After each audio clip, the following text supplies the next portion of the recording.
Assalamualaikum warahmatullahi wabarakatuh. Bismillahirrahmanirrahim. Anak-anakku sekalian yang saya cintai, apa kabar semuanya ini? Waalaikumsalam warahmatullahi wabarakatuh. Ya, semoga masih dalam keadaan sehat di bawah lindungan Allah Subhanahu wa taala. Untuk mengawali pembelajaran hari ini, mari kita bersama-sama Amin. berdoa dengan mengucapkan kalimat basmalah. Bismillahirrahmanirrahim. Terima kasih. Mudah-mudahan dengan mengawali doa pada setiap kali kita mau melakukan aktivitas, mudah-mudahan selalu dibarokahi oleh Allah Subhanahu wa taala. Termasuk aktivitas hari ini kita akan belajar bersama-sama yaitu tentang khutbah, tablek, dan dakwah. Dengan tujuan pembelajaran yang pertama nanti bisa menjelaskan makna dari khutbah, tablek, dan dakwah. Yang kedua, nanti bisa menganalisis perbedaan dari khutbah, tablek, dan dakwah. Yang ketiga, nanti bisa menyajikan praktek dari khutbah, tablek, dan dakwah. Kemudian nanti yang terakhir bisa membuat video yang berdurasi kurang lebih 5 sampai dengan 7 menit, yaitu video tentang dakwah. Oleh karena itu, untuk lebih jelasnya apa itu khutbah, apa itu tablek, dan apa itu dakwah, silahkan saya akan share materinya.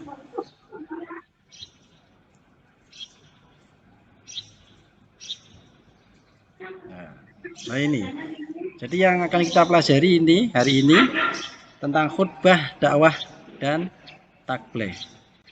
Yang pertama yaitu khutbah.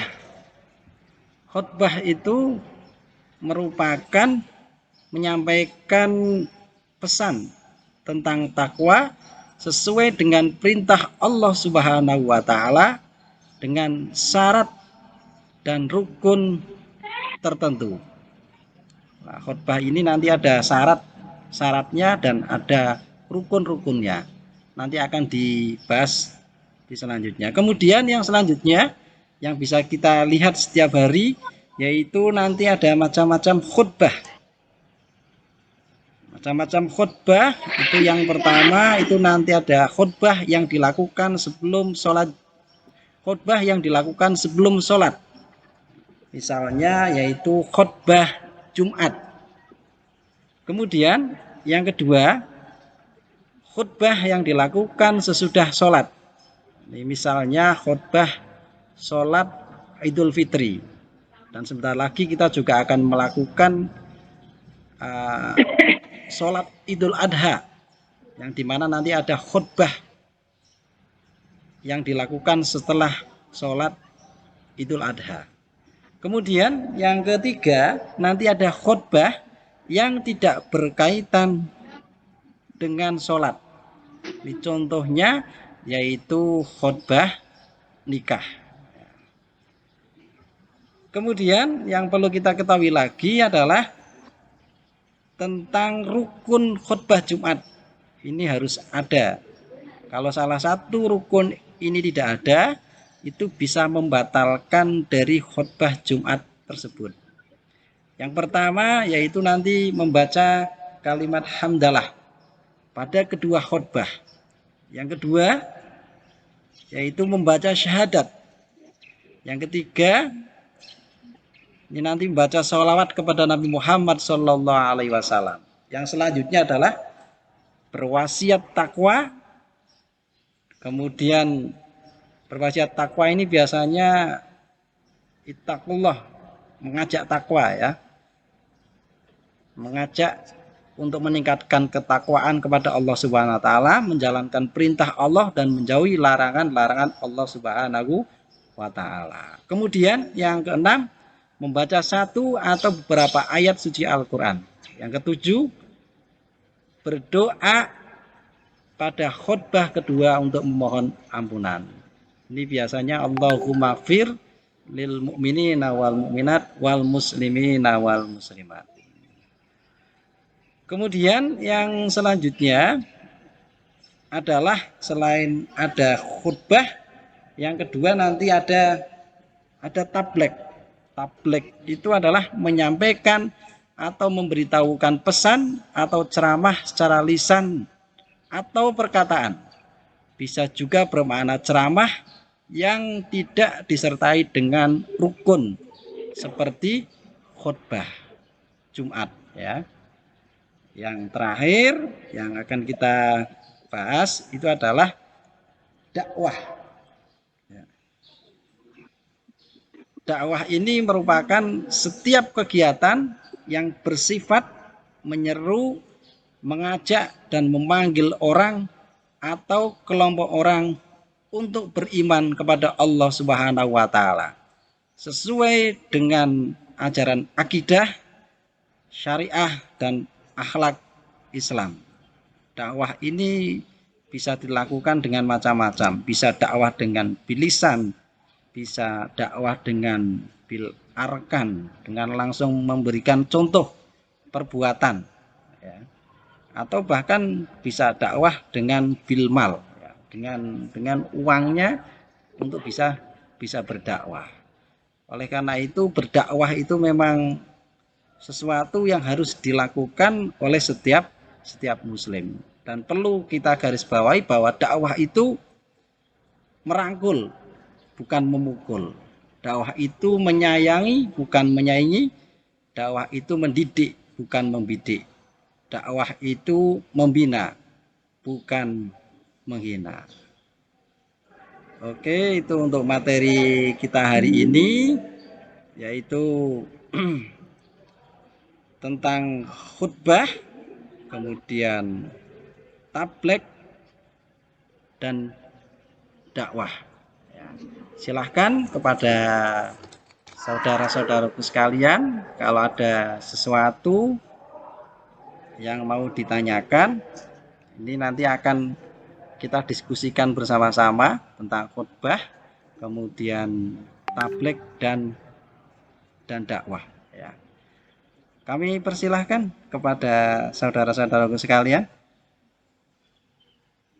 Mas Amir barangkali silahkan.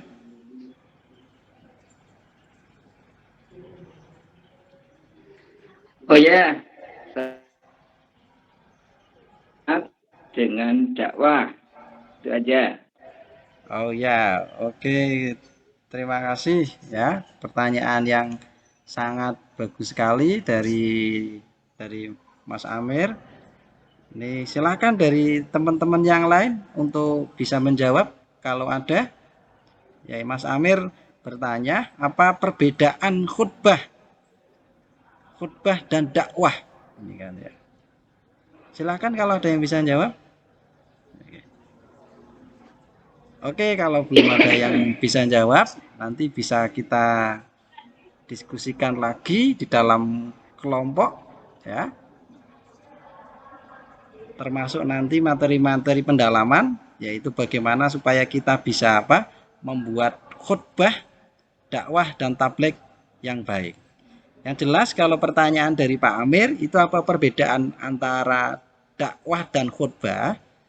Kalau khutbah itu biasanya harus memenuhi rukun-rukun dari khutbah. Seperti contohnya tadi ada khutbah Jumat, itu harus ada memenuhi rukun-rukunnya. Baik itu contohnya tadi harus mengucapkan hamdalah, harus mengajak ke takwa, sampai dengan harus mendoakan dan sebagainya itu kan. Tetapi kalau dakwah ini enggak ada rukun-rukunnya, ya. Bahkan dakwah dengan bil arkan itu bisa jadi enggak dengan pakai lesan, ya, tapi langsung dengan perbuatan. Nah, oleh karena itu Mudah-mudahan kita semua setiap hari bisa berdakwah kepada diri sendiri, kepada keluarga, dan juga kepada masyarakat sekitar. Oke, untuk pembelajaran hari ini nanti akan dilanjutkan, yaitu untuk apa? Untuk diskusi bersama-sama, nanti akan didampingi, yaitu bagaimana untuk bisa membuat teks dakwah yang bagus, ya. Nah, setelah itu nanti dari teks dakwah itu nanti kalian akan membuat video dakwah yang berdurasi sekitar 3 sampai dengan 7 menit. Ya. Nah, untuk tema dari dakwah yang akan kalian buat dalam video tersebut itu adalah dengan tema, nanti bisa pilih sendiri, ya. Oke, sampai di sini dulu. Ada pertanyaan? Silahkan untuk pembelajaran hari ini.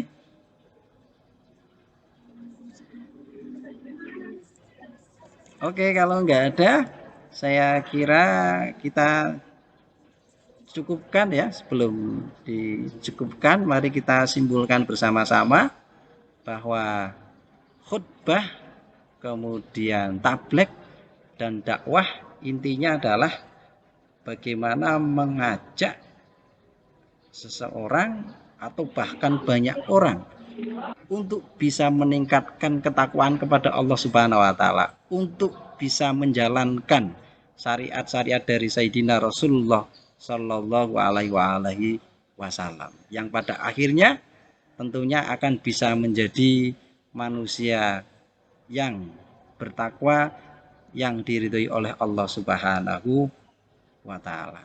Oleh karena itu, mudah-mudahan kita akan bisa meniru dakwahnya dari Sayyidina Rasulullah SAW, para sahabat, para tabiin, sampai dengan dakwahnya para wali songo dan ulama-ulama yang sekarang yang berdakwah.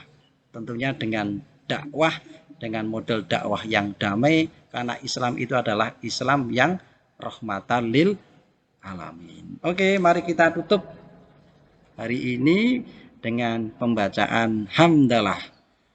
Alhamdulillahirabbil alamin. Allahul muwafiq ila thoriq. Wassalamualaikum warahmatullahi wabarakatuh. Waalaikumsalam warahmatullahi wabarakatuh.